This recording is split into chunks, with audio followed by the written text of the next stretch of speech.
কুয়াশা কুয়াশা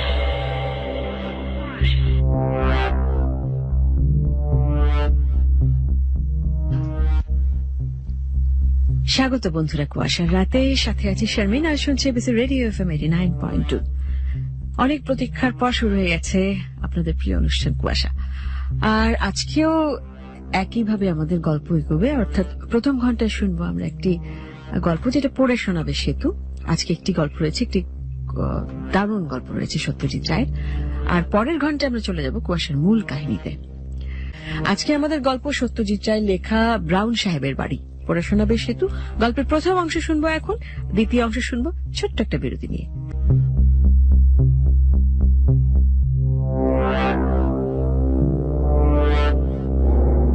এটার কথা বলা দরকার। আমি হলাম যাকে বলে পুরনো বইয়ের পোকা। ব্যাংকে কাজ করে প্রতি মাসে যা রোজগার হয় তার অন্তত অর্ধেক টাকা পুরোই বই কেনার পেছনে খরচ হয়। ভ্রমণ কাহিনী, শিকারের গল্প, ইতিহাস, আত্মজীবনী, ডায়েরি, কত রকম বই না গত 5 বছরে জমে উঠেছে আমার। পোকায় কাটা পাতা, বার্ধক্যে ঝুরঝুরে হয়ে যাওয়া পাতা, জ্যাম্পে বিবর্ণ হওয়া পাতা, এসবই আমার কাছে অতি পরিচিত জিনিস এবং অতি প্রিয় জিনিস। আর পুরনো বইয়ের গন্ধ এর জুড়ি নেই। আগুর কস্তুরী, গোলাপ, হাসনুহানা, মায় ফরাসি, সেরা পারফিউমের সুবাস, এই দুটো গন্ধের কাছে হার মেনে যায়। এই পুরনো বই কেনাই আমার একমাত্র নেশা। আর পুরনো বই কিনতে গিয়েই পাওয়া ব্রাউন সাহেবের ডায়েরিটা। বলে রাখি, এই ডায়েরি কিন্তু ছাপা ডায়েরি নয়, যদিও সেরকম ডায়েরিও আমার আছে। এই ডায়েরি একেবারে খাগের কলমে লেখা আসল ডায়েরি। লাল চামড়ায় বাঁধানো 350 পাতার রুল টানা খাতা, 6 ইঞ্চি বাই 4.5 ইঞ্চি। মলাটের চারপাশে সোনার জলের নকশা করা বর্ডার, তার মাঝখানে সোনার ছাপা অক্ষরে লেখা সাহেবের নাম, জন মিডলটন ব্রাউন। মলাট খুললে প্রথম পাতায় সাহেবের নিজের হাতের নাম সই, তার নিচে সাহেবের ঠিকানা, Evergreen Lodge, Fraser Town, Bangalore.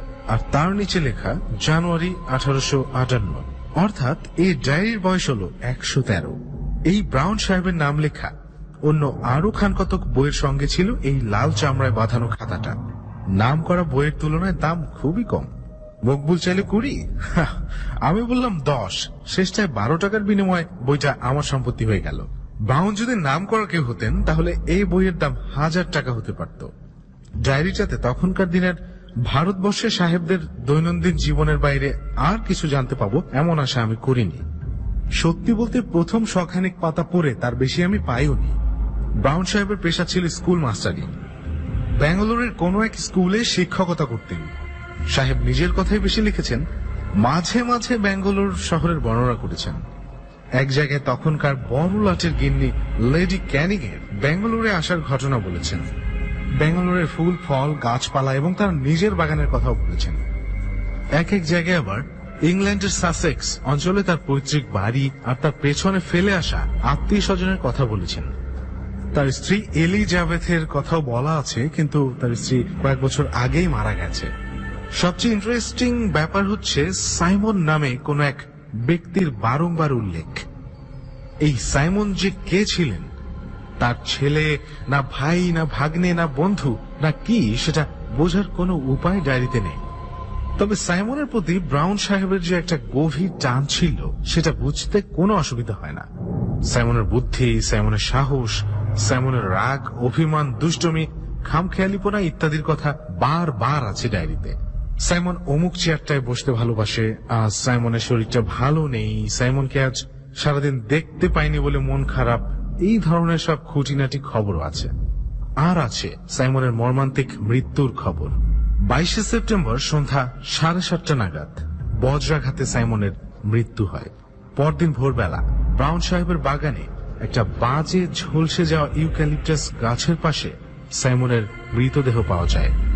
এরপর থেকে একটা মাস ডায়েরিতে প্রায় আর কিছুই লেখা হয়নি। যেটুকু হয়েছে তার মধ্যে শোক আর হতাশা ছাড়া আর কিছুই নেই। ব্রাউন সাহেব দেশে ফিরে যাবার কথা ভাবছেন, কিন্তু সাইমনের আত্মা থেকে দূরে সরে যেতে তার মন চায়নি। সাহেবের স্বাস্থ্যও যেন অল্প অল্প ভেঙে পড়েছে। আজও স্কুলে গেলাম না, কথাটা 5 জায়গায় বলা হয়েছে। লুকাস বলে একজন ডাক্তারের উল্লেখও আছে, তিনি ব্রাউন সাহেবকে পরীক্ষা করে ওষুধ বাতলে গেছেন।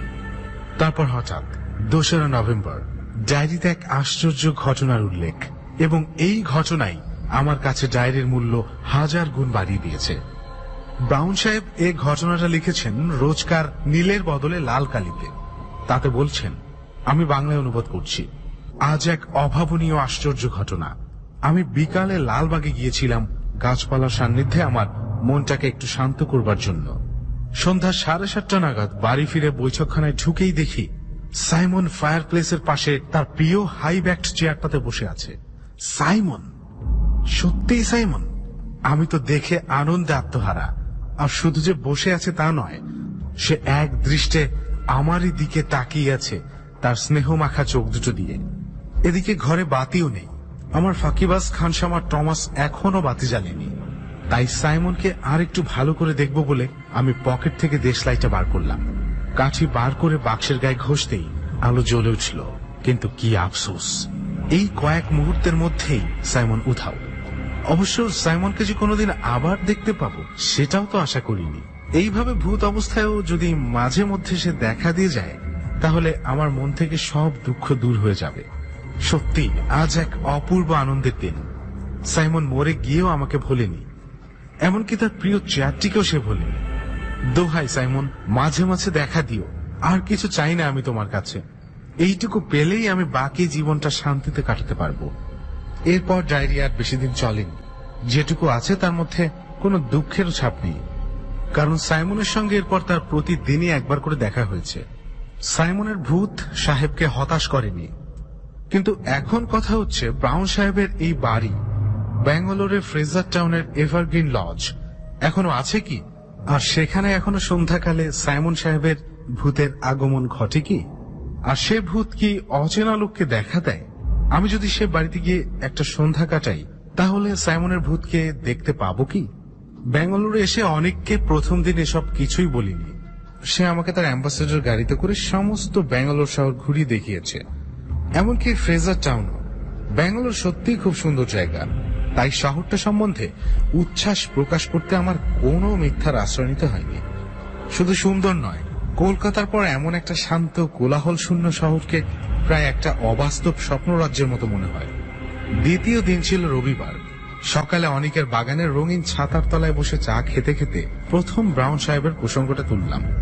ও শুনে টুনে হাত থেকে চায়ের পেয়ালা নামিয়ে বেতের টেবিলের উপর রেখে বলল, দেখ রঞ্জন, যে বাড়ির কথা বলছিস সে বাড়ি থাকলেও থাকতে পারে 100 বছর, এর এমন কি সময়। তবে সেখানে গিয়ে যদি তোর ভূত দেখার লোভ থাকে, তাহলে আমি তার মধ্যে নেই। কিছু মনে করিস না ভাই, আমি চিরকাল একটু অতিরিক্ত সেন্সিটিভ। এমন দিব্যি আছি, আজকের দিনে শহরের কোনো উপদ্রব নেই এখানে। ভূতের পিছনে ছোটা মনে হয় 7 করে উপদ্রব ডেকে আনা, ওর মধ্যে আমি নেই। অনেকের কথা শুনে বুঝলাম এই 12 বছরে ও বিশেষ বদলায়নি। স্কুলে ভীতু বলে ওর বদনাম ছিল বটে। মনে পড়ল একবার আমাদের ক্লাসেরই জয়ন্ত আর আরো কয়েকটি ডানপিটে ছেলে ওকে এক সন্ধ্যায় কালীগঞ্জ সার্কুলার রোডের রাইডিং স্কুলের কাছটাতে আপাদ মস্তক সাদা কাপড় মুড়ি দিয়ে ভয় দেখিয়েছিল। অনেক এই ঘটনার পর দুদিন স্কুলেই আসেনি, এবং অনেকের বাবা নিজে হেডমাস্টার বীরেশ্বর বাবুর কাছে এসে ব্যাপারটা নিয়ে কমপ্লেন করছিলেন। আমি এ বিষয়ে কিছু বলার আগেই অনেক হঠাৎ বলে উঠল, তবে নেহাতে যদি তোর যেতে হয় তাহলে সঙ্গীর অভাব হবে না। আসুন মিস্টার ব্যানার্জি। পিছন ফিরে দেখে একটি 45-এর ভদ্রলোক অনেকের বাগানের গেট দিয়ে ঢুকে হাসি মুখে আমার দিকে এগিয়ে আসছেন। বেশ বলিষ্ঠ চেহারা, প্রায় 6 ফুট হাইট। অনেক পরিচয় করিয়ে দিল, আমার বন্ধু রঞ্জন সেনগুপ্ত, মিস্টার ঋষিকেশ ব্যানার্জি। ভদ্রলোক শুনলাম ব্যাঙ্গালোরে এয়ারক্রাফট ফ্যাক্টরিতে কাজ করেন, বহুদিন বাংলাদেশ ছাড়া, তাই কথার মধ্যে একটা অবাঙালি টান এসে পড়েছে, আর অজস্র ইংরেজি শব্দ ব্যবহার করেন। অনেক বেয়ারাকে ডেকে আর এক পেয়ালা চায়ের কথা বলে দিয়ে একেবারে সোজাসুজি ব্রাউন সাহেবের বাড়ির কথাটা পেরে বসল। কথাটা শুনে ভদ্রলোক এমন অট্টহাস্য করে উঠলেন যে কিছুক্ষণ থেকে যে কাঠবিড়ালিটাকে দেখছিলাম আমাদের টেবিলের আশেপাশে নির্ভয়ে ঘোরাফেরা করছে, সেটা ল্যাজ উঁচিয়ে একটা দেবদারু গাছের গুড়ি বেয়ে শটান একেবারে মগডালে পৌঁছে গেল। Ghost? You seriously believe in ghost? আজকের দিনে, আজকের যুগে? আমি আমতা আমতা করে বললাম, একটা কৌতূহল থাকতে ক্ষতি কি? এমনও তো হতে পারে যে ভূতেরও একটা বৈজ্ঞানিক ব্যাখ্যা আছে, যেটা 10 বছরের মধ্যে জানা যাবে। ব্যানার্জির হাসি তবুও থামল না। লক্ষ্য করলাম ভদ্রলোকের দাঁতগুলো ভারী ঝকঝকে ও মজবুত। অনেক বলল, যাই হোক মিস্টার ব্যানার্জি, গোস্ট আর নো গোস্ট, এমন বাড়ি যদি একটা থেকেই থাকে আর রঞ্জনের যদি একটা উদ্ভট খেয়াল হয়েই থাকে, একটা সন্ধেবেলা খানিকটা সময়ের জন্য ও বাড়িতে কাটিয়ে আসতে পারেন কিনা সেটা বলুন। ও কলকাতা থেকে এসেছে, আমার গেস্ট, ওকে তো আর আমি একা যেতে দিতে পারি না সেখানে। আর সত্যি বলতে কি, আমি নিজে মানুষটা একটু অতিরিক্ত, যাকে বলে সাবধান। আমি যদি নিয়ে যাই তাহলে বোধহয় ওর সুবিধের চেয়ে অসুবিধেই হবে বেশি। মিস্টার ব্যানার্জি তার শার্টের পকেট থেকে একটা বাঁকা পাইপ বার করে তার মধ্যে তামাক গুছতে গুছতে বললেন, আমি যেতে পারি কেবল একটা কন্ডিশনে, সেটা হচ্ছে আমি সঙ্গে শুধু একজনকে নেব না, দুজনকেই নেব। কথাটা শেষ করেই ব্যানার্জি আবার হাসলেন। আর তার ফলে এবার আশেপাশের গাছ থেকে 4-5 রকম পাখির চিৎকার ও ডানা ঝাপটানির আওয়াজ শোনা গেল। অনেকের মুখ কিঞ্চিত ফ্যাকাশে দেখালেও সে আপত্তি করল না। কি নাম বললেন বাইটার? ব্যানার্জি জিজ্ঞেস করলেন। Evergreen Lodge. ফ্রেজার টাউনে? তাই তো বলছে ডায়েরিতে। ভদ্রলোক পাইপে টান দিলেন। ফ্রেজার টাউনে সাহেবদের কিছু পুরনো বাড়ি আছে বটে, কটেজ টাইপের। এনিওয়েজ, যেতে যদি হয় তো দেরি করে লাভ কি? হোয়াট অ্যাবাউট আজ বিকেল, এই ধরুন 4টে নাগাদ? ইঞ্জিনিয়ার হলে কি হবে, মেজাজটা একেবারেই পুরো দস্তুর মিলিটারি এবং সাহেবি। ঘড়ি ধরে 4টের সময় ঋষিকেশ ব্যানার্জি তার মরিস মাইনর গাড়িটি নিয়ে হাজির। গাড়িতে যখন উঠছি তখন ভদ্রলোক জিজ্ঞেস করলেন, সঙ্গে কে কে নিলেন? হ্যাঁ, অনেক ফিরিস্তি দিল। একটা 5 সেলের টর্চ, 6টা মোমবাতি, ফার্স্ট এইড বক্স, একটা বড় ফ্লাস্ক ভর্তি গরম চা, 1 বক্স হ্যাম স্যান্ডউইচ, 1 প্যাকেট তাস, মাটিতে পাতবার চাদর নাকি। যাই হোক, মিস্টার ব্যানার্জি গাড়ির দরজা বন্ধ করে বললেন, আমার কাছে একটা ছোটখাটো আগ্নেয়াস্ত্র আছে, সুতরাং সলিড লিকুইড নিয়ে চিন্তা করার কোনো প্রয়োজন নেই। গাড়ি ছাড়ার পর ব্যানার্জি বললেন, এভারগ্রিন লজের ব্যাপারটা একেবারে কাল্পনিক নয়। আমি একটু অবাক হয়ে বললাম, আপনি কি এর মধ্যেই খোঁজ নিয়েছেন নাকি? ব্যানার্জি রীতিমতো কসরতের সঙ্গে 2টো সাইকেল চালককে পর পর পাশ কাটিয়ে বললেন, I M a very methodical man mister Sengupta. যেখানে যাচ্ছি সে জায়গাটা অ্যাটাল আছে কিনা সেটা সম্বন্ধে আগে থেকে খোঁজ নিয়ে রাখা উচিত নয় কি?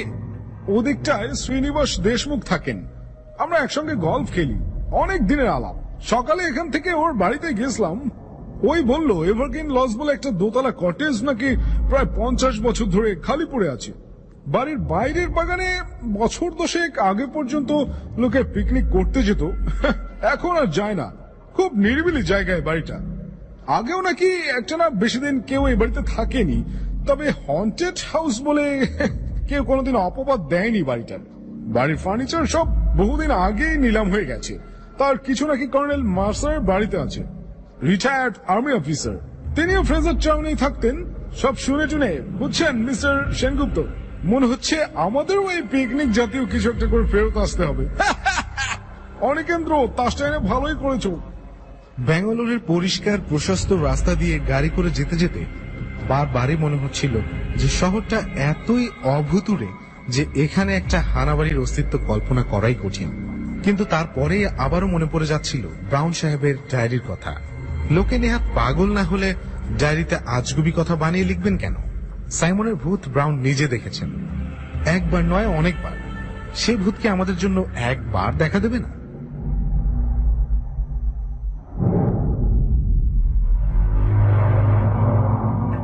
সত্যি যেন ইংল্যান্ডের কোন গ্রামাঞ্চলের একটা পুরনো পরিত্যক্ত বাড়ির সামনে এসে পড়েছি।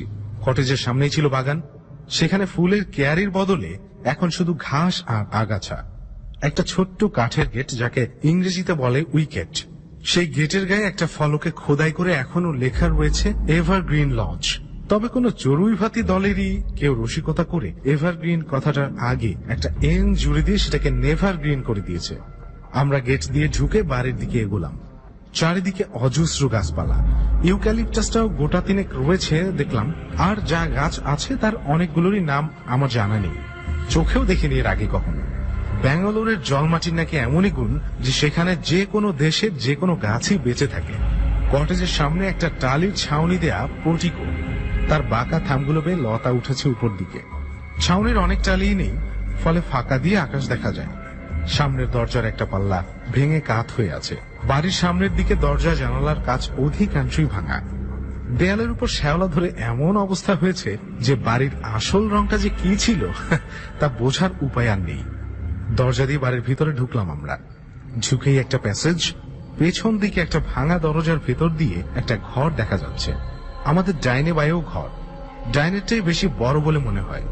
আন্দাজে বুঝলাম এটাই হয়তো বৈঠকখানা ছিল। মেঝেতে বিলেতি কায়দায় কাঠের তক্তা বসানো, তার কোনোটাই প্রায় আস্ত নেই, সাবধানে পা ফেলতে হয় এবং প্রতি পদক্ষেপে খুটখাট খচখচ শব্দ থাকে। আমরা ঘরটাতে ঢুকলাম। বেশ বড় ঘর, ফার্নিচার না থাকাতে আরো খা খা করছে। পশ্চিম আর উত্তর দিকে জানালার সারি, একদিকে জানালা দিয়ে গেট সমেত বাগান, আর অন্য দিক দিয়ে গাছের সারি দেখা যাচ্ছে। একটাতে কি বাজ পড়েছিল? সাইমন দাঁড়িয়েছিল সেই গাছের নিচে, তৎক্ষণাৎ মৃত্যু। ভাবতে গাটা ছমছম করে উঠল। এবারে দক্ষিণ দিকের জানালাবিহীন দেয়ালের দিকে চাইলাম। বাঁ কোণে ফায়ারপ্লেস। এই ফায়ারপ্লেসের পাশেই ছিল সাইমনের প্রিয় চেয়ারখানা। ঘরের সিলিং এর দিকে চাইতে চোখে পড়ল ঝুল আর মাকড়সার জাল।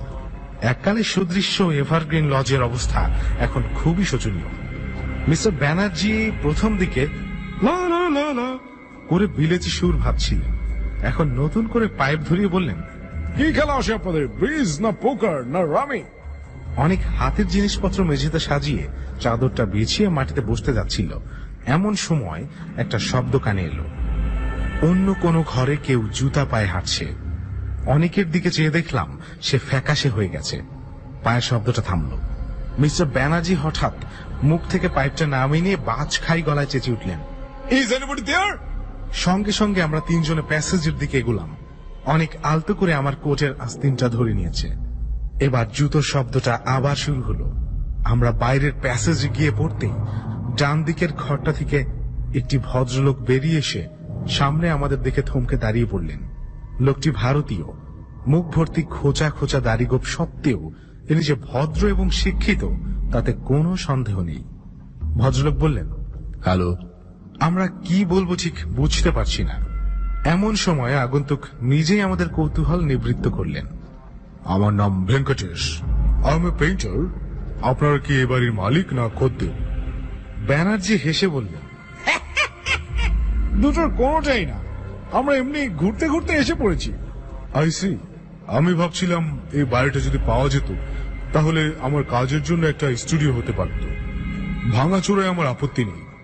মালিক কে জানেন না বোধহয়। আগে না, সরি।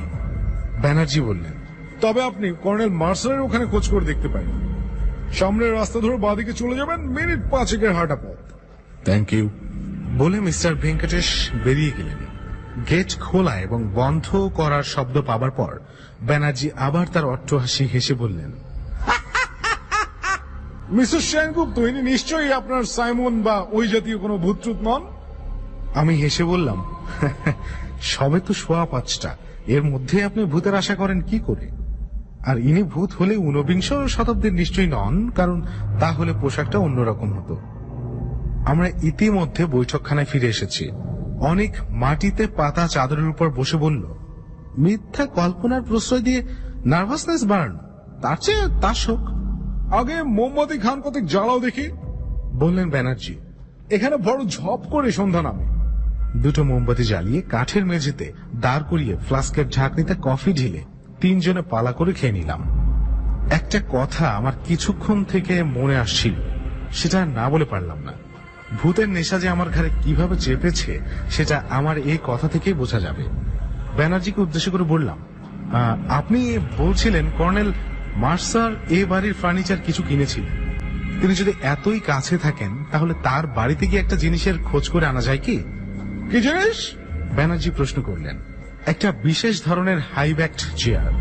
অনেক যেন একটু বিরক্ত হয়ে বলল, কেন বলতো, হঠাৎ এমন হাই ব্যাকড চেয়ারের খোঁজ করে কি হবে? না মানে ব্রাউন সাহেব বলেছেন ওটা নাকি সাইমনের খুব প্রিয় চেয়ার ছিল। সে ভূত হয়েও ওটাতেই এসে বসতো। ওটা থাকতো ওই ফায়ারপ্লেসটার পাশে। হয়তো ওটা ওখানে এনে রাখতে পারলে।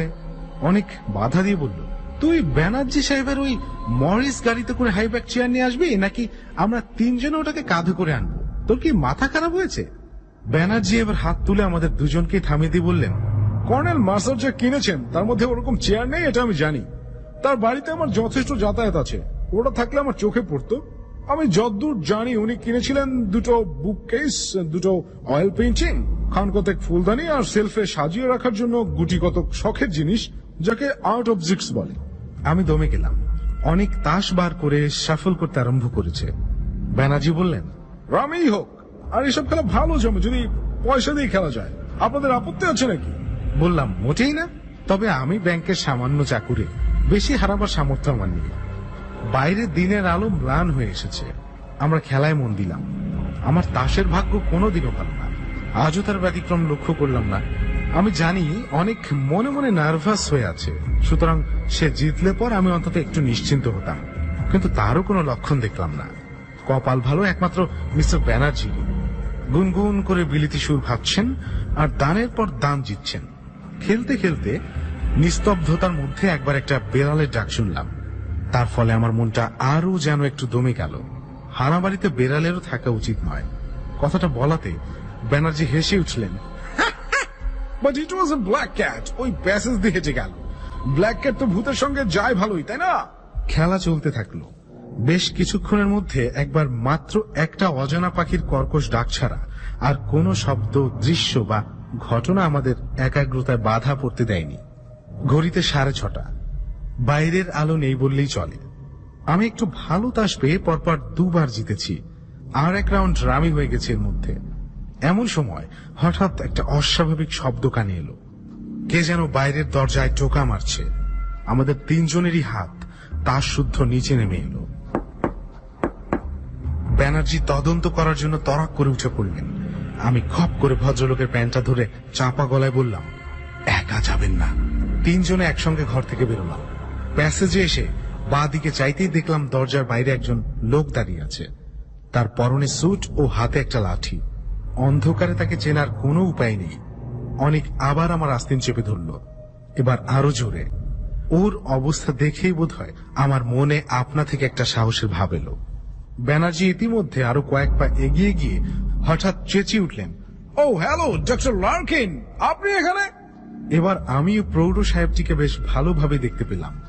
অমায়িক সাহেবটি তার সোনার চশমার পেছনে নীল চোখ দুটোকে কুঁচকে হেসে বললেন, তোমার মরিস গাড়ি খাওয়া দেখলাম বাইরে, তারপর দেখে বাড়ির জানালা দিয়ে মোমবাতির আলো দেখা যাচ্ছে, তাই ভাবলাম একবার ঝু মেরে দেখে যাই তুমি কি পাগলামি করছো এই বড় বাড়ির ভেতরে।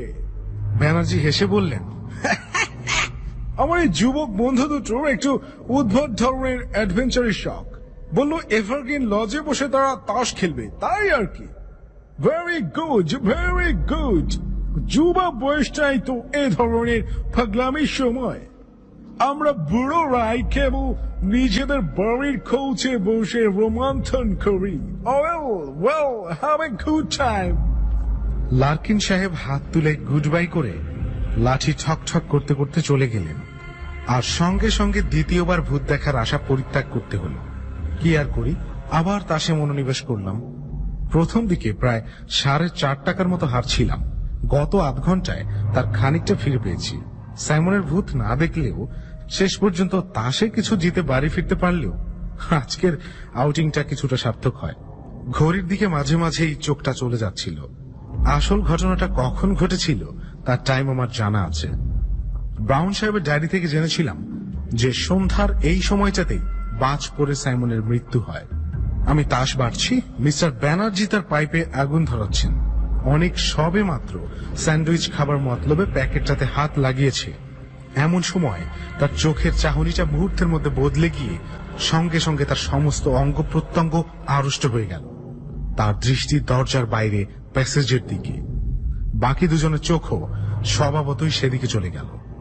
যা দেখলাম তাতে আমারও কয়েক মুহূর্তের জন্য গলা শুকিয়ে নিঃশ্বাস বন্ধ হয়ে গেল। বাইরের প্যাসেজের অন্ধকারের মধ্যে একজোড়া চলন্ত চোখ আমাদের দিকে এক দৃষ্টে তাকিয়ে আছে। ফসফরাসের মতো ফিকে সবুজ আর হলদে মেশানো একটা আভা এই নিষ্পলক চাহনিতে। মিস্টার ব্যানার্জির ডান হাতটা ধীরে ধীরে তার কোটের ভেস্ট পকেটের দিকে চলে গেল। আর ঠিক সেই মুহূর্তেই যেন একটা ম্যাজিকের মতো আমার কাছে ব্যাপারটা জলের মতো পরিষ্কার হয়ে গিয়ে আমার মন থেকে সমস্ত ভয় দূর করে দিল। বললাম, আপনার পিস্তলের দরকার নেই মশাই, এটা সেই কালো বিড়ালটা। আমার কথায় যেন অনেকও ভরসা পেল। ব্যানার্জি পকেট থেকে তার হাত বার করে এনে চাপা গলায় বললেন, হাউ রিডিকুলাস। এবার জ্বলন্ত চোখ দুটো আমাদের ঘরের দিকে এগিয়ে এলো। চৌকাঠ পেরোতেই মোমবাতির আলোতে প্রমাণ হলো আমার কথা, এটা সেই কালো বেড়ালটাই বটে। চৌকাঠ পেরিয়ে বেড়ালটা বাঁ দিকে ঘুরল। আমাদের দৃষ্টি তার সঙ্গে সঙ্গে ঘুরছে, তাকে অনুসরণ করছে।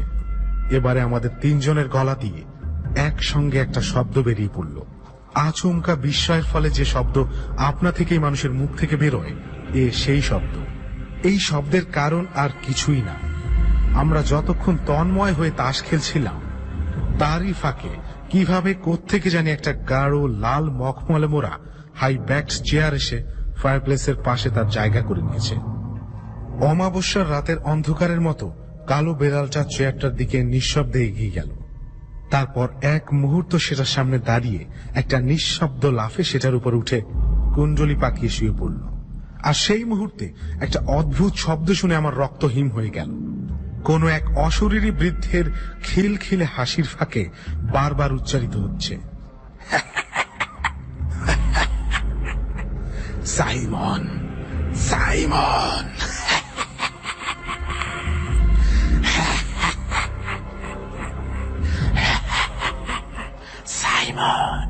তার সঙ্গে সঙ্গে ছেলে মানুষই খুশি হওয়া হাততালি।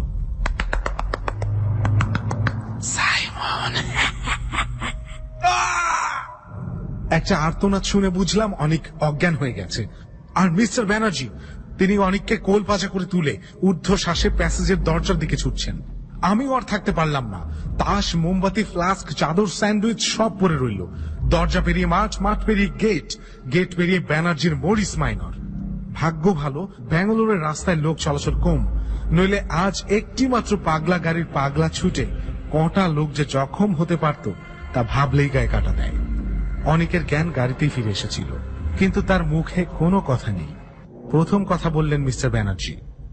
অনেকের বেয়ারার হাত থেকে ব্র্যান্ডির গ্লাসটা ছিনিয়ে নিয়ে এক ঝোঁকে অর্ধেকটা নামিয়ে দিয়ে ঘর ঘরে চাপা গলায় বলে উঠলেন, সো সাইমন ওয়াজ এ ক্যাট। আমার নিজেরও কিছুই বলার অবস্থা নেই, কিন্তু আমার মন তার কথায় সায় দিল।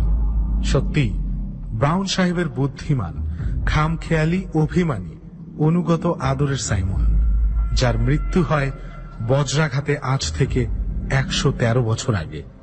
সেই সাইমন ছিল আমাদের আজকে দেখা একটি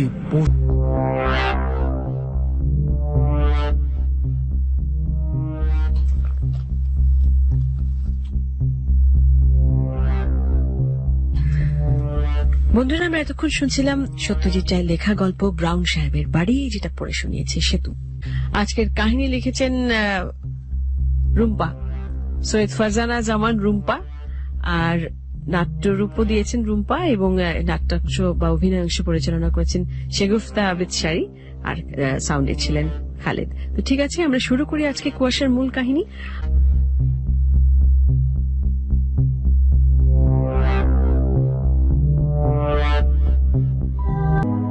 বিপদ কখনো বলে আসে না। বিপদের রূপ কেমন, অবয়ব কেমন তা কেউ জানে না। কখনো শরীরে, কখনো অশরীরে বিপদ এসে ভর করে মানুষের উপর।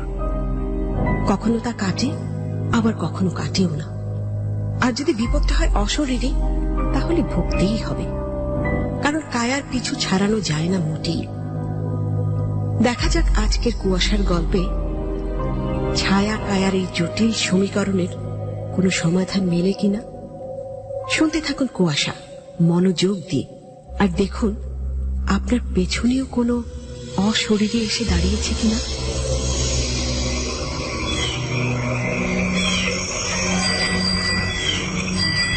আচ্ছা, আমরা এদিক দিয়ে কেন হেঁটে যাচ্ছি? কেন, কি সমস্যা? আমার তো এই পথটা খুবই ভালো লাগে। ভাল লাগে না ছাই, তুই জানিস না এই পথে একটা ঝামেলা আছে। কি ঝামেলা? সে তো এখন বলা যাবে না। এ আবার কেমন কথা? আর যাদের নিয়ে কথা তারা যদি শুনে ফেলে তাহলে তো বিপদ হয়ে যাবে। কাদের নিয়ে কথা? কারা শুনলে বিপদ হবে? কি বলিস এসব ফালতু কথা? আচ্ছা চল, আপাতত বের হই এই পথ থেকে। তবে প্লিজ আর কখনো এই পথ দিয়ে আসার নাম করিস না, আমার খুব ভয় করে। বাপরে বাপ, আমি এমন ভিতর ডিম কখনো দেখিনি। শোন, আমি মোটেও ভিতর ডিম না, কিন্তু কিছু কিছু বিষয় আসলেই ভয় করতে হয়। কোনো কিছুতেই ভয় করার দরকার নেই। এখানে আর যাই হোক কোনো বাঘ ভাল্লুক আসবে না। শোন, বাঘ ভাল্লুককে কিন্তু অস্ত্র দিয়ে ঘাইল করা যায়, কিন্তু এমন অনেক কিছু আছে যাকে অস্ত্র দিয়েও কাবু করা যায় না। মানে ভূত? আস্তে, কেন, কেউ শুনে ফেলবে নাকি? শুনতেও পারে। শোন, আমি গত 1 মাস ধরে এই রাস্তা দিয়ে যাতায়াত করি, কখনো কিছুই দেখিনি। মাত্র 1 মাস? তো তো তো এই 1 মাসে কিছু ঘটেনি মানে এই না যে কিছু কখনোই ঘটবে না। তোর এসব আদা খেচড়া কথা আমার মাথায় ঢুকছে না। যাক বাবা, বাঁচলাম। মানে মানে এই অভিশপ্ত রাস্তা থেকে বের হলাম। ও, তুই বলতে চাচ্ছিস এটা অভিশপ্ত? হাসিস না, এই রাস্তা সত্যি অভিশপ্ত। কিভাবে? তুই জেনে নিস, আমি বলতে পারবো না। দেখ, অর্ধেক কথা পেটে রাখিস বলে আমার রাগ লাগে। আচ্ছা যা, বাড়ি যা। যা, আমিও গেলাম। শিপনের তুলি একসাথে একই কলেজে পড়ে, উচ্চ মাধ্যমিক প্রথম বর্ষ। স্কুল আলাদা ছিল বটে, কিন্তু কোচিং করতে একসাথে, সেখান থেকেই বন্ধুত্বের শুরু। কলেজে এক বিষয়ে ভর্তি হওয়ার সুবাদে একসাথে যাতায়াতের সুবিধাটাও নিতে পারছে দুজন। শিপনরা থাকতো একটু দূরে, নারায়ণগঞ্জের আরেক দিকে। চাষারায় কলেজ হওয়ায় বাসা বদলে পুরো পরিবার চলে এসেছে চাষারায়। এখান থেকে যাতায়াতের সুবিধা অনেক বেশি। 1 মাসই হলো তারা এসেছে এই এলাকায়। এসেই একটা শর্টকাট রাস্তাও বের করে নিয়েছে শিপন। কলেজ থেকে বাইরে ঢুকে একটু জংলার মতো জায়গাটা, মাঝে খুব সুন্দর একটা পথ। শিপন এখান দিয়ে ধীরে ধীরে সাইকেল নিয়ে হেঁটে চলে আসে বাসায়। বেশ ভালো লাগে তার। ঠান্ডা, গাছের ছায়া, কেমন যেন বেশ একটা আপন আপন জায়গাটা। শিপন গান গায়, শীষ বাজায়, এমনকি সাইকেলেও চড়ে না। হাঁটতেই তার খুব ভালো লাগে। কিন্তু তুলি কখনোই এই রাস্তা দিয়ে আসতে চায় না। তার একটাই কথা, এই রাস্তায় আসা যাবে না। কিন্তু কেন যাবে না সেটাও বলে না। আজকে মোটামুটি জোর করে তুলিকে এই রাস্তায় ধরে এনেছে শিপন। কি সমস্যা সেটা বুঝতে হবে তো। রাস্তাটা নাকি অভিশপ্ত। হ্যাঁ, রাস্তার কি পূর্বজন্ম আছে যে অভিশপ্ত হবে? 7-5 ভাবতে ভাবতে বেশ দূরে চলে এলো সেই জংলা ঢাকা পথটা থেকে। তারপর তাকিয়ে দেখলো তুলিও বেশ দূরেই চলে গেছে। তুলি সাইকেলে চেপে বসেছে ইতিমধ্যে। যাক, ভিতর দিনটা পার হলে সেও সাইকেলে চড়ে বসবে। শিপন সাইকেলে চেপে বসে, তারপর প্যাডেল মারতে যায়। হঠাৎ তার মনে হলো চাকাটা গেঁথে গেছে কোথাও। আরে, এ কেমন কথা? এই তো একটু আগেও ঠিক ছিল।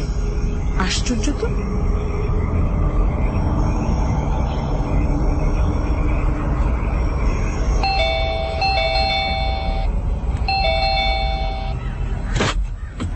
কি রে শিপন, এত দেরি আজকে? আর বলো না মা, সাইকেলটা কি যে হলো। মানে? জংলা রাস্তা দিয়ে বের হলাম আর সাইকেলের চাকা জাম হয়ে গেল। কোন জংলা? আর ওই যে বাস স্ট্যান্ডের পাশ দিয়ে যে সরু রাস্তাটা চলে গেছে, সেই রাস্তাটা তো আসলেই একটা জঙ্গলের মতো জায়গার ভিতর দিয়ে। তোর এত রাস্তা থাকতে সেই রাস্তা ধরতে হয় কেন?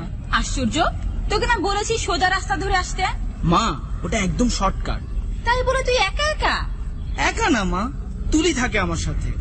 একই কথা, জঙ্গলের রাস্তা ধরে একা একা আসাটা পছন্দ হচ্ছে না। ঠিক আছে মা, এরপর দল বেঁধে আসবো। খালি ফাইজলামি, যা ভাগ। তাই বলে কোনো খাওয়া দিবে না? খিদে তো মরে গেলাম। কি খাবি বল? নুডলস দাও না মা, প্লিজ, না হলে নাড়ি ভুড়ি হজম হয়ে যাবে এখন। আচ্ছা, 2 মিনিট সময় দে, ঝটপট রান্না করে দিচ্ছি। আর কোনো আর্জি জনাব? না মহাতারমা, আপাতত এই। আমি যাই, হাত মুখ ধুয়ে নিই। আচ্ছা।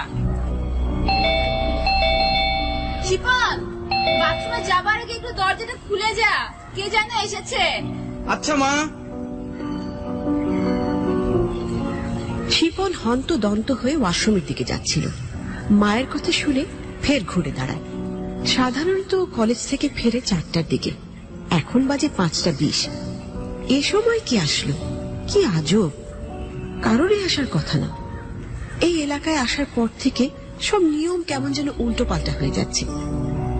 এখন কোথায় ও লুঙ্গি পরে রিল্যাক্স করবে, কে না কে চলে এলো।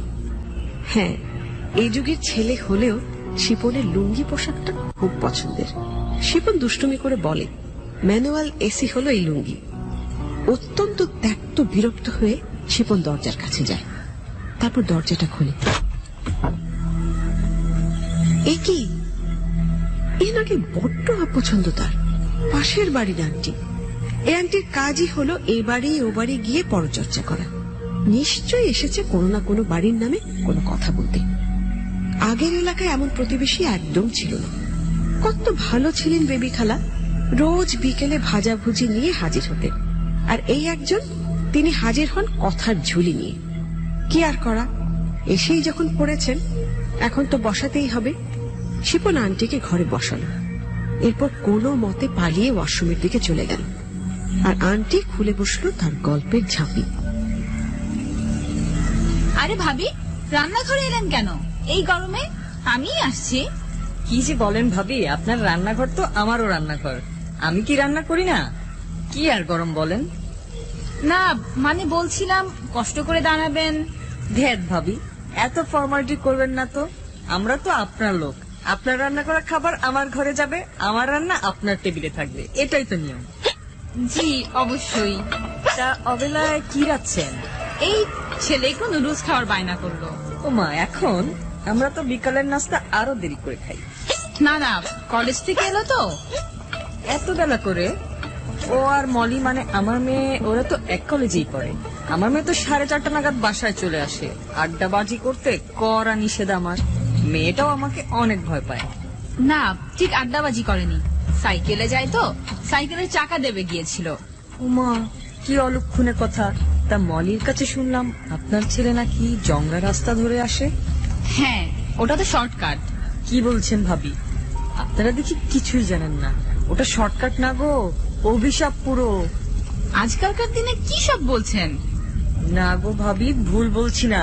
তবে কি হয়েছে তা আমিও বলতে পারবো না, পরে আমার দিকে অভিশাপ পড়বে। আচ্ছা বলেন না, অসুবিধা নেই। আলবত অসুবিধা আছে ভাবি, আপনি আমার আপনার লোক, অনুরোধ রইল কারো কাছ থেকে জেনে নিবেন। আচ্ছা। আরে ভাবি, নুডলসের ওই প্যাকেটটাও দিন না ঢেলে। কেন, আপনি খাবেন? না মানে মলিও খাবে ভাবছিলাম। আপনার বাড়ি যেহেতু আমার বাড়ি, এখন এখান থেকেই নিয়ে যাই না, না হয় তাহলে আমার আর রান্নাঘরে যেতে হয় না। সে কি, আপনি আগে বলবেন না। এই নিন দিলাম, আর মনির জন্য নিয়ে যান। আপনার মতো প্রতিবেশী লাখে একটা মিলে। কি যে বলেন।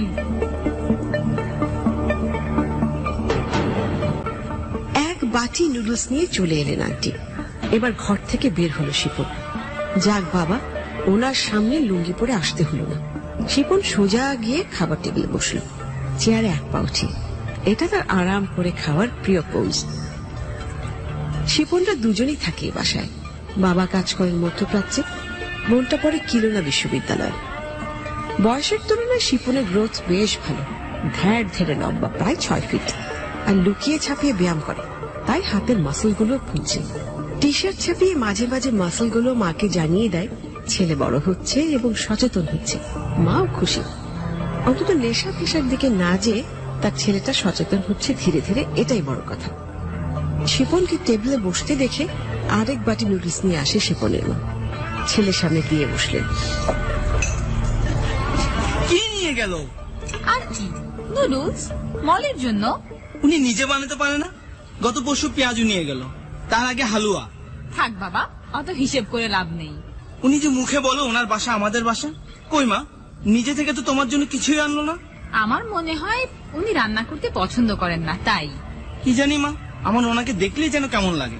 মনে হয় কিছু একটা খারাপ কথা উনি বলতেই আসেন। এর আগে এসে আপুর ইউনিভার্সিটি নিয়ে এক গাদা কথা বলে গেল। আজকে না জানি কি বলেছেন। কি আর, তোর জঙ্গলি রাস্তা। মা, বেশ কয়েকদিন ধরেই তো ওই রাস্তা দিয়ে আসছি, কই কিছুই তো হচ্ছে না। রাস্তা ঠিকই আছে, মানুষ এমনিতে ভয় দেখায়। ভয়ের দেখালো কই, বলেই তো না কি হয়েছিল। তাহলে কি বললো? এই বলল, মানে বুঝালো তুই যেন আর ওই রাস্তায় না যাস। উফ, ভয় কি হয় রাস্তায় না গেলে? কিছুই হয় না, কিন্তু না যাবার কারণও তো দেখি না। আচ্ছা নে খা, তুই সব বাদ দিয়ে বৈজ্ঞানিক হয়ে যা, লজিক খুঁজে বেড়াস খালি। আইডিয়া মন্দ না, হওয়া যায়, বাট মা, নুডলসটা না চমৎকার হয়েছে। তাহলেই সারলো। কেন কেন? কাল আবার তোর প্রিয় আন্টি বলবে নুডলস বানান না ভাবি। মা নে বাবা, খাওয়া শেষ কর।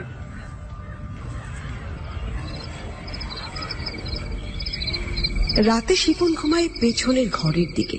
ঘরটার পেছন দিয়ে সেই জঙ্গলটার জায়গাটা বেশ দেখা যায়। এটা অবশ্য শিপন জানে না, কারণ মা বিকেল হলে জানালা বন্ধ করে দেয়।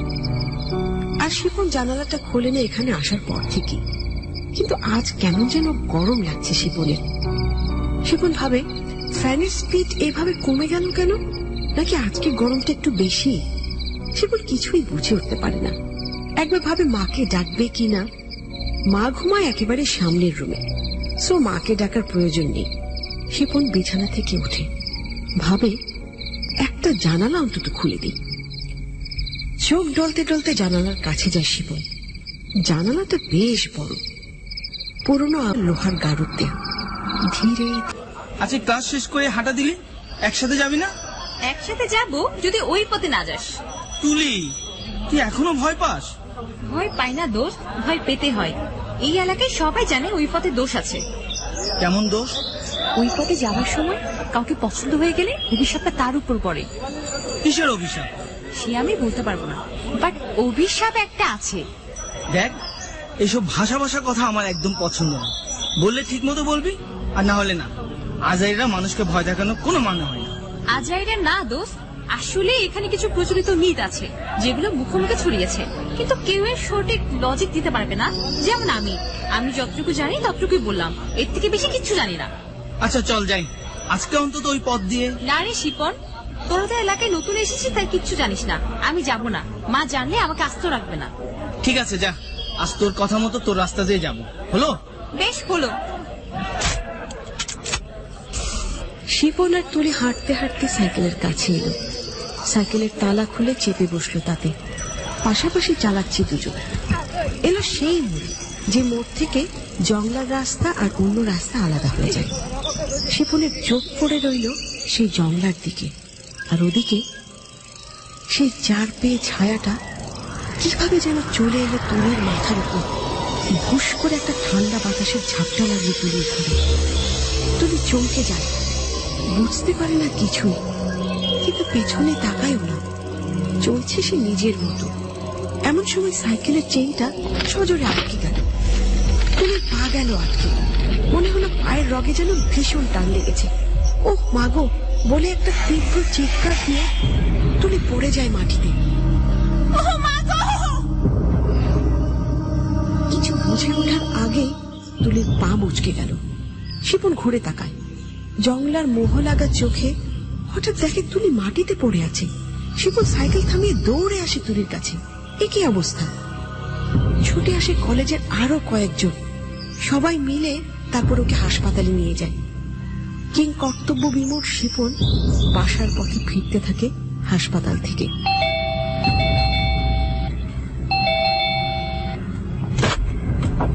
কি রে শিপন, আজ আরো দেরি? আর বলো না, সাইকেলের চেইন আটকে তুলির যা তা অবস্থা। সাইকেলের চেইনের সাথে আটকে? কিছুই বুঝলাম না মা, কেমন যেন একটা অ্যাক্সিডেন্ট হলো। জোরে প্যাডেল মারতে গিয়ে মনে হয় পা মুচকে গেছে তুলির, আর তাতেই এই অবস্থা। তুলি এখন কোথায়? নির্ঘাত এতক্ষণে বাসায় চলে গেছে। আমি হাসপাতালে রেখে এসেছি, পায়ে প্লাস্টার করতে হয়েছে। বলিস কি? তাহলে তো বিশাল অ্যাক্সিডেন্ট। তা তো বটেই। নে খোঁজ করতে থাকে। এলাকায় নতুন, তার উপর জংলার পাশে নতুন বাড়ি। লোকে কি যে বলে কিছুই বোঝা যায় না, কারণ কেউই কিছু খুলে বলে না। সব মিলিয়ে ব্যাপারটা গোলমেলে মনে হয় মায়ের। শিপন তার একমাত্র ছেলে। ছেলেটার কিছু হলে নিজেকে সামলে রাখা দায় হবে। যেভাবেই হোক এই রহস্য বের করতেই হবে। ছেলেটাও বড় হচ্ছে। অসৎ সঙ্গ বা অপছয় দুটোই তার জন্য খারাপ। টেবিলের খাবারগুলোর দিকে তাকিয়ে মা কিছুক্ষণ ভাবে, তারপর রান্নাঘরের দিকে চলে যায়। কেমন যেন একটা অস্বস্তি লাগছে তার। নিজের ছায়া দেখি ভড়কে যাবার দশা।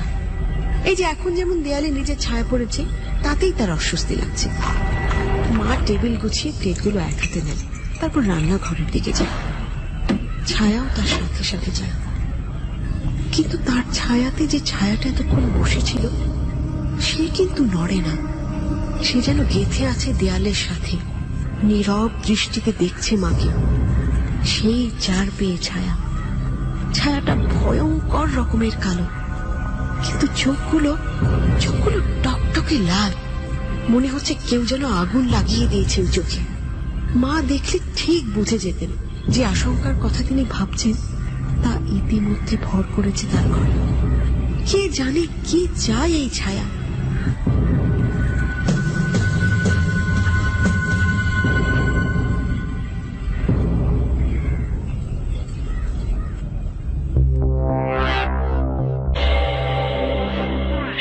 শিপন, আজ তো পূর্ণিমা, জানো?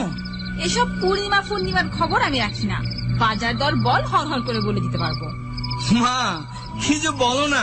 হ্যাঁ রে, এখন মার কথায় হাসি পায় না? মা তো বুড়ো হয়ে গেছে, তাই না? বুড়ো? আমার মা? প্রশ্নে ওঠে না। আমার পৃথিবীর সেরা চিরসবুজ। এত ঢং না করে কি চাই বলে ফেল। মা, চলো না আজ হাঁটতে বের হই। তোর মাথা খারাপ? এই রাতে আমি হাঁটতে বের হব? কেন, কি সমস্যা? রাস্তাটা তো অন্ধকার, আর তুই তো জানিস এলাকা নিয়ে লোকদের বাজে বাজে কথা আছে। তো সে কথায় তোমাকে ভয় পেতে হবে? মাঝে মাঝে পেতে হয়। আমাকে তো কত মানুষ ভয় দেখায়, তাও তো আমি জঙ্গল রাস্তা ধরে আসি। আসো, কিন্তু আর আসবে না। আমারও কেমন যেন খটকা লাগছে। মা, তুমিও না? আচ্ছা, না হাঁটো, চলো অন্তত জানালার ধারে বসি। আমার ঘরের জানালা দিয়ে নাকি জঙ্গলা দেখা যায়। ওখানে নিশ্চয়ই চাঁদের আলো আরো পরিষ্কার দেখা যায়। কেন রে, অন্যখানে কি চাঁদের আলো হালকা? না না, ওই যে গানের মতো, আজি জোছনা রাতে সবাই গেছে বনে। আজি জোছনা রাতে তুমি খেয়ে দে ঘুমোবে, ঠিক আছে? মা, কোনো কথা নেই, পড়ালেখার নাম নেই, খালি জোছনা আর জঙ্গলের গল্প। আচ্ছা ঠিক আছে, আমি ঘুমাতে গেলাম। যা, আর কিছু হলে আমাকে ডাকিস। আচ্ছা মা। শিপনের মা চলে যায় নিজের রুমে। শিপন নিজের রুমে গিয়ে বেশ আয়েশ করে বসে প্রিয় গল্পের বই নিয়ে। অনেক দিন বই পড়া হয় না। বই পড়াটা তার খুব প্রিয় অভ্যাস। শিপন মনোযোগ দিয়ে বই পড়ছে। ঠিক তখন শিপনের ঘরের পেছনের দরজার কপাটগুলো নড়ে চড়ে উঠল। খটখট শব্দ হতে থাকে। শিপন হঠাৎ লক্ষ্য করলো এটা সেই জানালা যে জানালা দিয়ে জংলা দেখা যায়। শিপন আবার পড়ায় মনোযোগ দেয়। ওদিকে জানালার খটখটানি বেড়েই যাচ্ছে। শিপন ভাবে বাইরে নিশ্চয়ই সুন্দর বাতাস, তা না হলে জানালায় এমন আওয়াজ হবে কেন? শিপন ধীরে ধীরে বিছানা থেকে ওঠে, তারপর জানালার কাছে যায়, ছিটকিনি খুলে দেয়। একটা দমকা বাতাসে জানালাটা খুলে গেল। বাহ, কি সুন্দর চাঁদের আলো! ঠান্ডা বাতাস আর চাঁদের আলোতে কি যে ভালো লাগছে শিপনের। শিপন মুগ্ধ দৃষ্টিতে তাকিয়ে আছে বাইরের দিকে। ওই তো কত কাছে জঙ্গলের মতো জায়গাটা, দেখতে অবাক হয়ে গেল। হঠাৎ শিপন দেখে কি আশ্চর্য, জঙ্গলের ভিতর কেমন যেন আগুন জ্বলে উঠল। কি করে জ্বলে উঠল আর কেন? মনে হচ্ছে কোনো একটা বিশাল জায়গা জুড়ে আগুনটা জ্বলছে। শিপন ধীরে ধীরে আলোটার দিকে আরো মনোযোগ দিয়ে তাকায়। মনে হয় কতগুলো কাঠ জ্বলছে। কিছুতেই শিপন বুঝতে পারল না এত রাতে কি করে জঙ্গলাতে কাঠ জ্বলতে পারে। শিপনের চোখ দেখে মনে হচ্ছে কোনো সম্মোহনী শক্তি ওকে টেনে নিয়ে যাচ্ছে সেই জায়গাটায়। শিপনের ছায়াটা আরো গাঢ় হচ্ছে গাছটার উপর। সেই ছায়ের উপর প্রকট হচ্ছে আরেক ছায়া, যার 4টা পা এবং আছে জল জলে একজোড়া চোখ।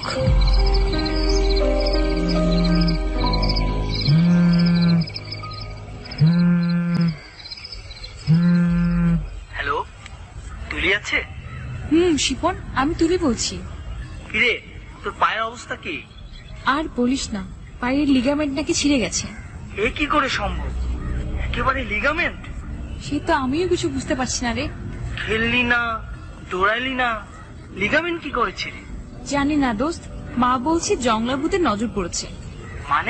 মানে আর কি, কতদিন যে একসাথে গেলাম, তখন হয়তো কারো নজর পড়েছে। কি বলিস দোস্ত, এই কি করে সম্ভব? এটা 2014, 1814 না। শুন, ভূত থাকলে না 2014 তো থাকতে পারে, 1814 তো থাকতে পারে। আচ্ছা, ঘটনাটা বলবি? দোস্ত বিশ্বাস কর, আমি কোনো ঘটনাই জানি না। এই এলাকার মানুষ ঘটনা বলতেও ভয় পায়। উফ, তোদের যে অবস্থা। আচ্ছা শোন, আমি রাখলাম, কলেজে যেতে দেরি হয়ে যাচ্ছে। আচ্ছা, কিন্তু দোস্ত প্লিজ তুই আর ওই রাস্তা দিয়ে আসিস না, রাস্তাটা অপয়া। রাস্তাও জানলো না, তার বিরুদ্ধে কত অপমান। যা ভাগ। ভাগলাম।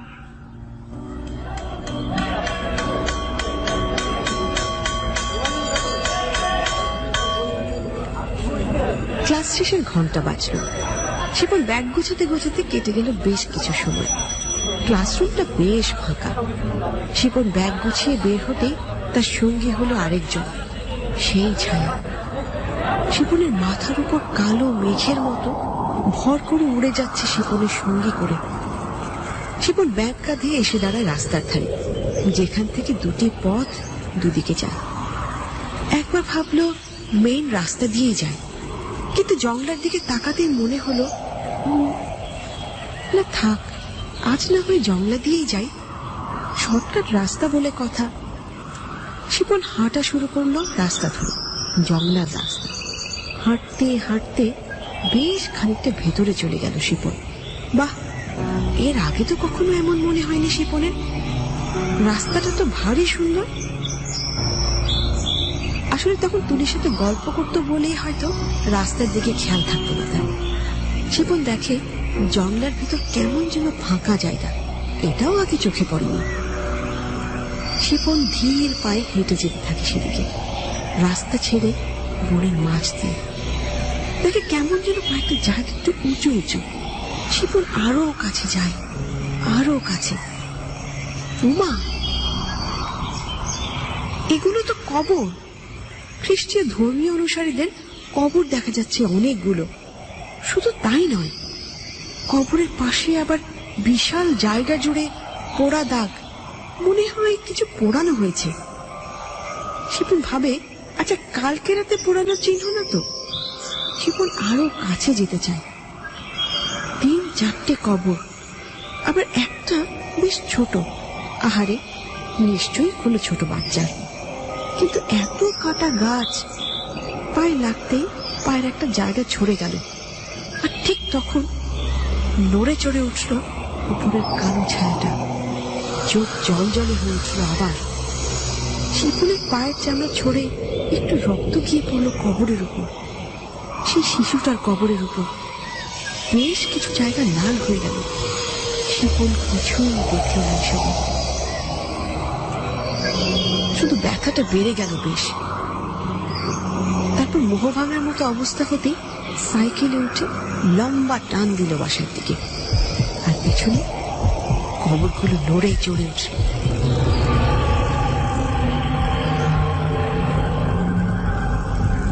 আর শিশুর কবরটার থেকে কালো ধোঁয়ার মতো কি যেন উঠে এলো। পুরো জায়গাটা কালো হয়ে গেল। দেখি সব কবরগুলো নড়ছে। পোড়া জায়গাটায় কোথা থেকে যেন কাঠ এসে জড়ো হচ্ছে, সব পোড়া কাঠ। মুহূর্তে কাঠের বিছানা হয়ে গেল, আর সেই কাঠের জ্বলন্ত বিছানায় নেমে বসলো কালো ছায়াটা। সেই চার পেয়ে ছায়া, জ্বলন্ত চোখগুলো আরো যেন জ্বলছে। শিপন জানতেও পারলো না কিভাবে তার রক্তের ছোঁয়াতে জেগে উঠেছে শায়িত কিছু আত্মা। ওরা কারা, কি চায় ওরা, কেউ জানে না। শিপন কেন যেন ঝড়ের বেগে চলে এলো বাসায়। কেন যেন তার ভীষণ ভয় লাগছে। এমন ভয় আগে কখনো লাগেনি তার। পাটা এমন ভাবে ছড়ে গেল কিভাবে, তাও আবার সে কি রক্ত। যাই হোক, বেশ অস্বস্তিকর অবস্থা। শিপন দরজায় বেল দেয়।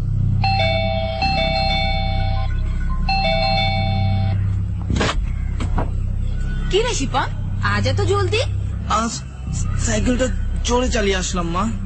কিন্তু ঘোরাচ্ছিস কেন, কি হয়েছে? আর বলো না মা, জঙ্গলি কাটা লেগে পা ছিলে একাকার। পা ছিলে গেছে মানে? পুরোই তো রক্তারক্তি কাণ্ড। আমি খেয়াল করিনি, এখনই দেখলাম রক্ত বেয়ে পড়ছে। বাবা তুই একটু বস তো। আমি এক্ষুনি অ্যান্টিসেপ্টিক ক্রিম নিয়ে আসছি। আচ্ছা দাঁড়া, তার আগে একটু গরম পানি আনি, ওয়াশ করে তারপরে ক্রিম দেব। আচ্ছা মা। নে বাবা, পাটা এখানে রাখ। এভাবে? হ্যাঁ, এভাবে। কিভাবে যে কেটে গেল কিছুই বুঝলাম না। শোন বাবা, তোকে একটা কথা বলি, ওই রাস্তাটা দিয়ে আর আসিস না তুই, প্লিজ। সবাই বলে রাস্তাটা ভালো না, সো প্লিজ তুই ওই রাস্তাটা অ্যাভয়েড কর। আচ্ছা মা, আর আসবো না, প্রমিস। মাকে প্রমিস করলো শিপন ঠিকই, কিন্তু ও কি জানে যা হবার তা হয়ে গেছে? কারণ এতক্ষণে শিপনের বাসার পেছনে এসে ভর করেছে জঙ্গলবাসীরা। শিপনের জানালাটা সে কখনো দিনের বেলায় খুলে দেখেনি, তাহলে দেখত ওর জানালার সামনে ছোট্ট একটা কবরস্থান, যেগুলোর উপরে কালো রঙের চিহ্ন দেয়া। শিপনের মা যখন প্রথমে ঘরে আসে তখনই তিনি এই বিষয়টা লক্ষ্য করেছিলেন। সেজন্যই সন্ধ্যা হবার সাথে সাথে তিনি জানালা বন্ধ করে দিতেন। কবরস্থানের পাশে বাসা হওয়া মন্দ কিছু না, কিন্তু তাই বলে কালো চিহ্ন থাকবে এটা মানতে পারেননি তিনি। শুধু তাই নয়, মনে মনে নতুন বাসাও খুঁজছেন। ইচ্ছে ছিল শিপনের বাবা আসার সাথে সাথে বাসাটা বদলে নেবেন। শিপনের বাবা আসবেন সামনে ঈদে, কি আর করা, ততদিন পর্যন্ত অপেক্ষা করতেই হবে। কিন্তু ছেলেটাকে নিয়ে টেনশন আর থামছে না। ওদিকে শিপন বেশ ব্যথাই পেয়েছে, ঘরে গিয়ে বিশ্রাম নিচ্ছে। পাটা ফুলে কেমন যেন ঢোল হয়ে আছে। শিপন কিছুতে বুঝতে পারছে না কি করে এমনটা হলো। বাইরে তাকিয়ে দেখলেও সন্ধ্যা নেমে আসছে ধীরে ধীরে। মা আজকে আর আসেনি ঘরে জানালা আটকাতে, মনে হয় কাজের চাপে ভুলে গেছেন। মা এমনিতেই অনেক টেনশন করেন, কি আর করা। ঠান্ডা বাতাসটা এত বেশি না আজকে, জানালাটা লাগিয়ে দিলেই ভালো হবে ভেবে চিনতে উঠে বসল শিপন। খোড়া পাটা নিয়ে টানতে টানতে চলে এলো জানালার কাছে। আর তখন সে আবিষ্কার করলো জানালার ওপারের দৃশ্য। সে স্বপ্নেও ভাবতে পারেনি তার জানালার ওপাশে কবরস্থানের দেখা মিলবে। আর কেউ ভাবতে পারেনি ওর জন্য সেখানে অপেক্ষা করছে কয়েকটা কালো মনের আত্মা, যাদের দাফন করা হয়েছিল আর পোড়ানো হয়েছিল জঙ্গলের ভেতরে, চিতায় এবং কবরস্থানে। শিপন জানেও না তার রক্তের স্বাদে জেগে উঠেছে কিছু অতৃপ্ত আত্মা।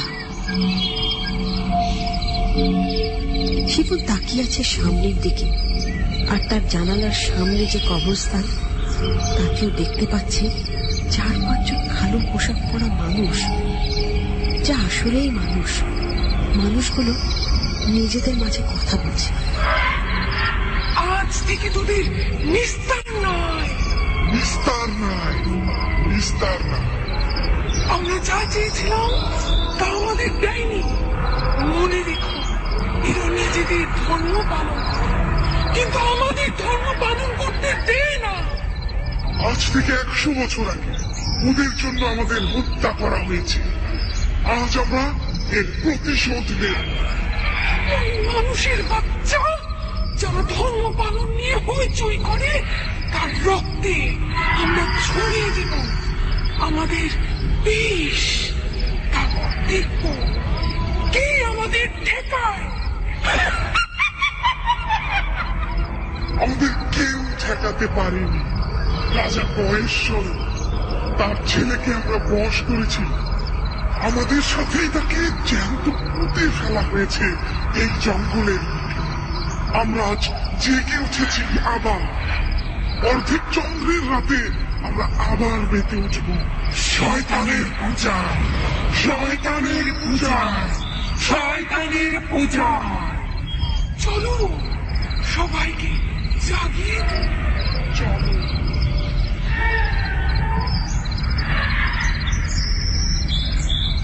শিপন সবার নড়াচড়া দেখছে, কিন্তু কি বলছে কিছুই শুনতে পেল না।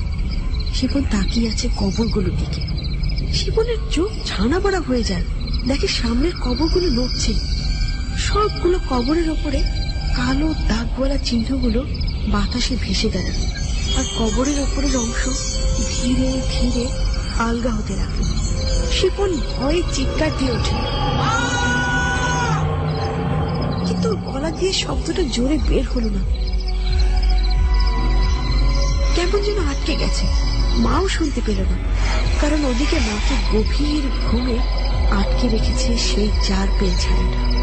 তার মা প্রায় অজ্ঞান। শিপন নড়তে চড়তে পারছে না। এমন সময় দেখে জানালা দিয়ে কিসব যেন ঢুকছে, কেমন একটা 4 পেয়ে বড় ছায়া। শিপন খেয়াল করে দেখলো ছায়াটার চোখ দুটো টকটকে লাল এবং সে চোখ দিয়ে তার দিকে তাকিয়ে আছে। শিপন দৌড়াতে চায় কিন্তু পারে না, তার হাত পা সব জমে গেছে। শিপন কাঁপছে, ছায়াটা তার দিকে আসছে। ঠিক তখন শিপন দেখে তার জানালা দিয়ে বাতাসে ভেসে আসছে কালো কালো ধুলো। সেই ধুলোগুলো বাতাসের বেগে পাক খায়, পাক খেয়ে একটা ভয়াল ঘূর্ণিঝড় তৈরি করে। ধীরে ধীরে ধুলোগুলো মানুষের আকার নেয়, সবই এগিয়ে আসছে শিপনের দিকে। শিপন পালাবার জন্য দৌড়তে যাচ্ছে, কিন্তু না, সামনে তার বিশাল বিশাল দাঁতওয়ালা একটা অবয়ব। সে কিছুতেই নড়তে পারছে না। আর ঠিক তখন পেছন দিয়ে তার উপর লাফিয়ে পড়ে বিশাল দাঁত নিয়ে সে 4 পেয়ে ছায়া। শিপনের শুধু ক্ষীণ চিৎকার শোনা গেল। শিপন হাসলো বটে, কিন্তু মা লক্ষ্য করলেন না শিপনের দুপাশের দুটি দাঁত একটু বড়, একটু অস্বাভাবিক। শিপন প্রতিদিনের মতো সেদিনও কলেজে গেল। কাল থেকে তার শত্রু বনে যাওয়া বন্ধু তুলিকে খুঁজে বের করল। একে একে সবাইকে শেষ করতে হবে যারা এই জঙ্গলের উপাসনার বিরুদ্ধে। তুলি আজ খোঁড়াতে খোঁড়াতে কলেজে এসেছে। শিপন সোজা চলে যায় তার কাছে। কিরে, হাঁটতে পারছিস? হ্যাঁ দোস্ত, থ্যাঙ্কস গড যে পাচ্ছি। আজকে তাহলে একসাথে যাব, কি বলিস? হ্যাঁ যাবো, চল। আগে আমার চোখের দিকে তাকা। কেন? না মানে দেখ না, আমার চোখ নাকি লাল। শিপনের চোখের দিকে তাকায় তুলি। আসলে শিপনের চোখটা অনেক লাল হয়ে আছে, কিন্তু না, চোখের লালের মাঝেও অন্য একটা ব্যাপার আছে। তুলির মাথা পুরো খালি হয়ে যায়। শিপনের চোখের সম্মোহনী শক্তিতে তুলি পুরো নাজেহাল হয়ে গেল। শিপন তুলির হাত ধরে, তারপর ব্যাগটা কাঁধে দেয় আর হাঁটতে থাকে। হাঁটতে হাঁটতে জঙ্গলের কবরস্থানে চলে আসে শিপন আর তুলি। কবরগুলো ফের নড়ে চড়ে উঠল, কালো রঙের ধোঁয়াগুলো বের হতে থাকলো কবর থেকে। ধীরে ধীরে তারা মানুষের আগুনে বিভৎস চেহারাগুলো দাঁত দিয়ে রক্ত ঝরছে যেন। এদিকে কোথা থেকে পোড়া কাঠগুলো এসে তৈরি হয়ে যাচ্ছে। শিপন তুলিকে ইশারা দেয়, তারপর তুলে গিয়ে বসে সেই চিতাটার উপর। ছায়াগুলো নাচতে শুরু করে। শিপনের মাথার উপর শূন্যে ভর দিয়ে বসে 4 পেয়ে অগ্নিচোখা ছায়াটাও শিপনের মাথার উপর শূন্যে ভর দিয়ে বসে। অনেকদিন পর নতুন শিকার বলে কথা। কবরের এক শয়তানের ছায়া এসে চিতাটায় আগুন দিতে যায়। আর ঠিক তখনই দূর করো এই অপশক্তি, দূর করো এই অপশক্তি, বন্ধ করো, বন্ধ করো, দূর করো এই অপশক্তি। শিপনের অপশক্তিদের অবাক করে শিপনের মা, পাশের বাসার আন্টি, মলি আর এলাকার কয়েকজন মিলে চলে এসেছে সেই কবরস্থানে। কারো হাতে গীতা, কারো হাতে ক্রস, কারো হাতে তসবিহ। শিপনের মা দৌড়ে গিয়ে শিপনের কপালে তসবিহ ছোঁয়। সাথে সাথে উপরের 4 পেয়ে ছায়াটা ছটফট করতে থাকে। গীতা থেকে একটা পোড়া গাছের টুকরো উড়ে আসতে থাকে ওদের দিকে। আন্টির মন্ত্র আর সেই জপ সেই টুকরোগুলোকে প্রতিহত করে। শিপন কিছুই বুঝতে পারছে না, যেন পাথর হয়ে আছে, তুলিও নড়ছে না। আন্টি বলতে থাকে, বলতে বলতে তুলিকে জড়িয়ে ধরে। কবর থেকে উঠে আসা অপশক্তিদের টানে আন্টির হাত কেটে যেতে থাকে, তাও আন্টি থামছেন না। হ্যাচকার টানে তুলিকে নামিয়ে নিয়ে এলেন চিতা থেকে। আর তখনই এলাকার লোকজন সবাই কবরগুলিতে ধর্মীয় চিহ্ন আঁকতে শুরু করলো। আর ওদিকে শুরু হলো আত্মার আর্তনাদ।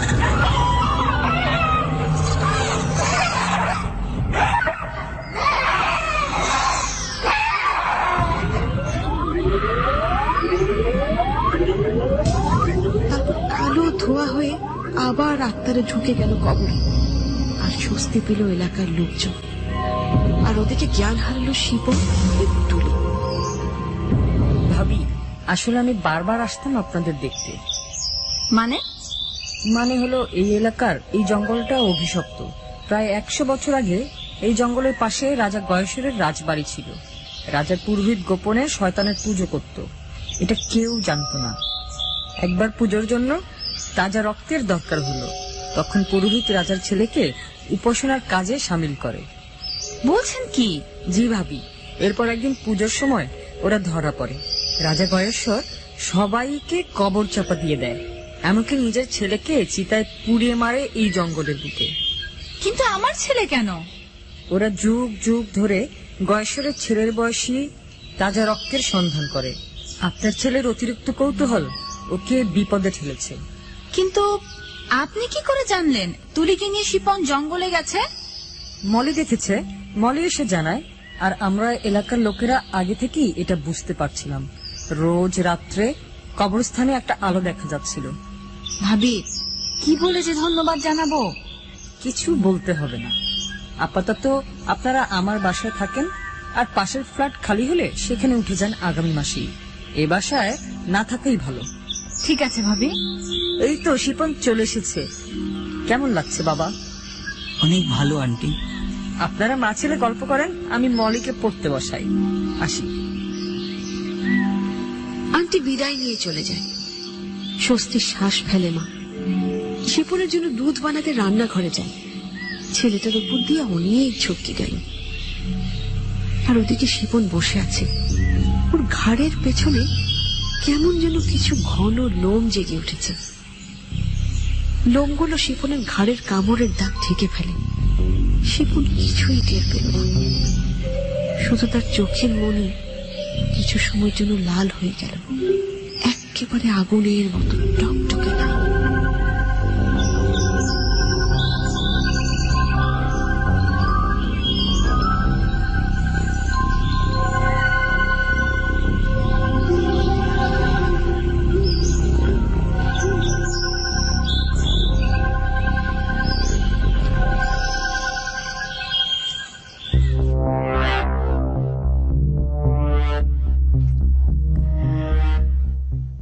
বন্ধুরা, শেষ হইয়াও হইল না শেষ, এরকম একটা অবস্থা মনে হলো। আসলে গল্পটা শেষ হয়ে গেছে। আমরা দেখলাম যে শিপনের মা এবং আন্টি তারা সবাই মিলে সে অপশক্তিকে রোধ করেছে, কিন্তু রোধ করে গেলেও কি যেন একটা রয়ে গেছে। অর্থাৎ শিপনের শেষ দিকে যে অবস্থাটা দেখলাম, যে তার ঘাড়ের কাছে কেমন যেন কিছু ঘন লোম জেগে উঠেছে এবং তার ঘাড়ে একটা কামড়ের দাগ ছিল, অর্থাৎ সেই ভূত প্রেত জাতীয় কিছু তার কামড়ে তার রক্ত খেয়েছিল। সেখান থেকেই হয়তো শিপন আবার অন্য কিছু হতে পারে, নাকি হবে জানি না।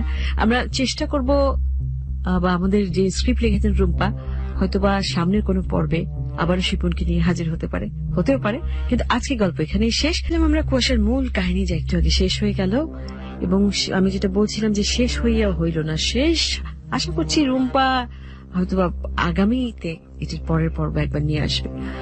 তো যাই হোক, অনেকে লিখেছেন সেরকম, আদৌ যে নিয়ে আসবেন তা না, কিন্তু আমরা সমাধান কিন্তু দেখে ফেলেছি যে অপশক্তিকে রোধ করা হয়েছে। কিন্তু শেষটা আমার কেমন যেন, শিপনের শেষের দিকে চোখ লাল হয়ে যাওয়া, ঘাড়ের কাছে কিছু চুল গজানো, সেই কামড়ের দাগটাকে ঢেকে ফেলা, সব মিলে কেমন যেন একটা অন্যরকম ব্যাপার ছিল। আমার কিন্তু ভীষণ ভয় লাগছিল আজকে কুয়াশা শুনতে, এবং অসাধারণ সাউন্ড।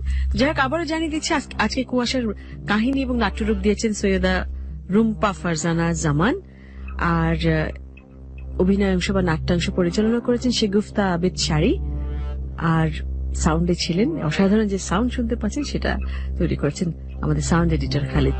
এবং পুরো কুয়াশা টিমকে ধন্যবাদ জানাচ্ছি বা জানিয়ে দিচ্ছি যারা অভিনয় করেছে তাদের নাম রনি, কুমকুম, বর্ণা, মৌ এবং সেতু।